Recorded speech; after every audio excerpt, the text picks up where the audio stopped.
Hello friends, आज की इस वीडियो में हम क्लास 6 एनसीईआरटी हिस्ट्री का जो चैप्टर नंबर 3 है जिसका नाम है आरंभिक नगर। तो इस चैप्टर को हम डिटेल में समझेंगे गवर्नमेंट एग्जाम के पॉइंट ऑफ व्यू से।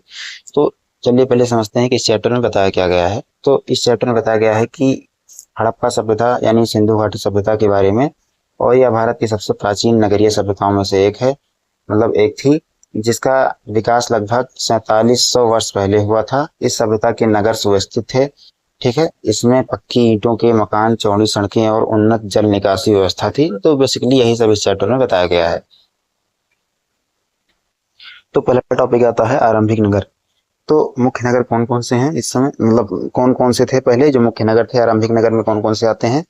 तो हड़प्पा हो गया, मोहनजोदड़ो हो गया, धोलावीरा, लोथल, कालीबंगन और राखीगढ़ी। तो ये सब प्रमुख आरंभिक नगर में आते हैं, ठीक है। फिर आता है नगर नदियों के किनारे क्यों बसे। तो पीने का पानी मिलता था, खेती के लिए उपजाऊ भूमि थी, व्यापार और परिवहन भी आसान था। इस वजह से जो मतलब आरंभिक नगर हैं विशेषकर नदियों के किनारे बसे थे।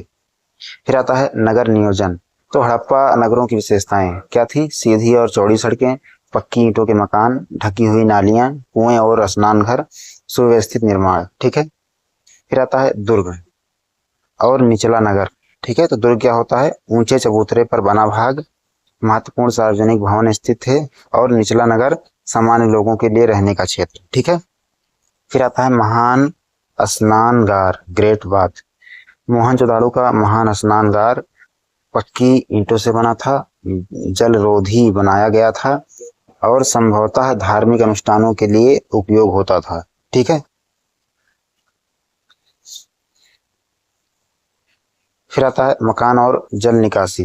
तो पक्की ईंटों के घर, आंगन वाले मकान भी थे उसमें, और कई घरों में निजी कुएं और स्नान घर, ढकी नालियां भी थी, ठीक है। फिर आते हैं कृषि। तो मुख्य फसलें कौन थी, गेहूं, जौ, दालें, तिल, सरसों, कपास, ठीक है। फिर आता है शिल्प और व्यापार। तो लोग बनाते थे मनके आभूषण, मिट्टी के बर्तन, धातु और औजार, ठीक है, धातु के औजार, मुहरें, ये भी ठीक है। फिर भारत में व्यापार भारत के अन्य क्षेत्रों तथा मेसोपोटामिया जैसे देशों से भी होता था उस समय, ठीक है। मोहरें।